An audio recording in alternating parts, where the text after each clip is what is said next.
Yo. Hello guys and welcome back to my channel. I hope you all are well. So this is the video you've all been waiting for, because I'll tell you why. Pools haven't been open in England yet due to COVID, but they are now officially open. So you can tell by the title of the video that I will be training like the one and only Michael Phelps today. And the reason I'm laughing is because me and Cal yesterday were going through his workouts and his sessions. Obviously it's in the pool. His workout in the pool is 11 kilometers. Now when I used to swim, I was a swammer. I used to swim. I swam 9 times a week. Gonna go through this like after the session, after the video, in more detail about why I quit. When my coach put like a 7K session on the board, I was like, holy balls, that is so long. His freaking session today is 11 kilometers. That would literally take me hours. We're gonna see what we can do. I think because of COVID, the pool has like a restriction time, but we are at the gym. Also, just before I dive into the gym, what was he again? He is the most decorated athlete of all time. Decorated athlete of all time. Olympics like so, wise. yeah. So he has won the most Olympic medals out of any athlete in any sport of all time. Also says in peak training, Phelps swims a minimum of 80,000 meters a week, which is nearly 50 miles. Twice a day, trains at altitude a lot of the time, trains around 5-6 hours a day, 6 times a week. It's intense. He does a lot, did a lot. He's also now not swimming anymore. But we are gonna dive into the gym. We have a bit of a shoulder thing. I mean, it's not very long. This is obviously, swimmers have massive shoulders. I still have my shoulders and my lats. We're gonna do a bit of shoulders, probably do a bit of a longer session, and then we're gonna hit the pool. So I'll see you there. So we're gonna hit a little bit of shoulders before we go to the pool. It's not a very long session. Like, I don't think this is this is basically the workout before or after the session that I'm doing in the pool. It's an 11K session in the pool, so I think this is why this is shorter. We're hitting shoulders, we're doing overhead press, we're doing front raise, and we're doing lateral raise. Shoulders are obviously a massively important part to swimming. You use your shoulders and your lats to power through the water. His arms are really long. I think he's got like a 3-inch extra. He genetically was made to swim. Did you know about that? So he's got a thing called Marfan syndrome. Marfan syndrome, which is where all of your limbs are really, really long. His arms like come down to like here, whereas you see my arms. My arms come to here. Why don't we do a side by side with you and Michael Phelps? Okay, so I'm just gonna hit these exercises and I'll see you at the pool.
Way to Manchester Aquatics. This is where I used to do all my sessions, so 9 times a week. I basically lived at this pool from like the age of 15. It's a great pool. It's 50 meters today, isn't it, as well? Actually, I completely forgot about that. I feel a little bit nervous because it's so far. 11 kilometers is a lot. Like, I'm gonna give it my best go and see how far I get before we literally get told to leave the pool because of COVID. I'm not sure how long we get. We're also gonna have to be very sneaky with the GoPro because we're filming. Like last time I did a swim video, we were in Lanzarote and we had like the whole pool basically to ourselves and it was fantastic. We won't have that today, but I'm gonna try my best. I'm gonna see what happens. I also have a shoulder impingement, which is something that I've kind of not foreseen in terms of if it's gonna be painful. Like, I don't really know. I'm gonna play it by ear. Should be fine. Injuries happen. Gonna be okay. And see you in the pool. Lucy, how you doing? I put 12 5Ps in, and we've got, I mean, I'm not gonna lie to you. It says we've got till 1 o'clock, which is not ideal. Let's just wipe my mascara off because I completely forgot to take take it off. I'm gonna have panda eyes. It's not the same as Lanzarote. We can't really take the camera and be all showy on poolside for obvious reasons. But what I will be doing on poolside is land work, standard stuff, probably like 10 minutes, and then I'm just gonna like crack on with the session. Obviously, not gonna film the whole thing because that's pretty impossible, but we're gonna film and you're gonna see me being a little mermaid, and then you'll see me on the other side.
we doing, LD? This is what we just did. Smashed it. So the situation is, I probably could have kept going, but you are only allowed to, you had an hour in the pool and I did an hour and a half, and they were very kind of telling me to get out of the pool, which is fine, and I don't think I actually could have gone like any more. My shoulder impingement is doing bits, like you can, I'm like, you could probably tell from watching me, I stopped, this arm was just like not, I couldn't like pull, but I feel like 4K is alright. I know he fucking did 11, let's not talk about what he did, let's talk about that accomplishment that I've not swam for so long, and I'm just super proud, and I feel like I appreciate what I did back then, because you don't even realise, like when I swam, you didn't look at the calories burned, you didn't think about anything like that, because when I swam, you were a swimmer, you know, it wasn't. When did you quit? So I finished in, I think it was 2016, 2015 it must have been. I stopped swimming straight after the London Olympic trials, and the thing is with swimming, like if you do it, you've got to do it.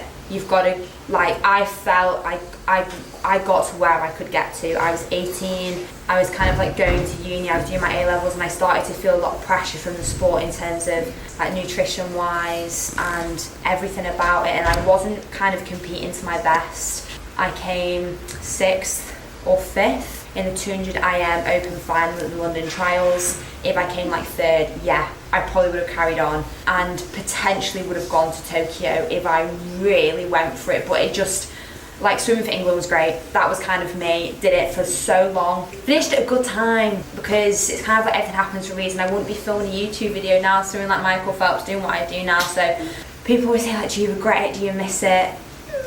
I kind of miss the people and being around everyone, and it was like family, but then again, all I did was swim. I look like this 20 freaking 4. I constantly had wet hair, constantly had golden locks, like I've got scars here all the time from like the red gash on my nose from when I swam on swim camps. I don't regret it. No, it was great.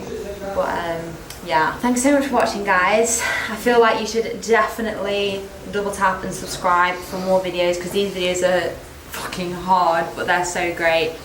Thumbs up, subscribe to my channel, comment below what else you want to see, and I'll see you in my next one. Bye.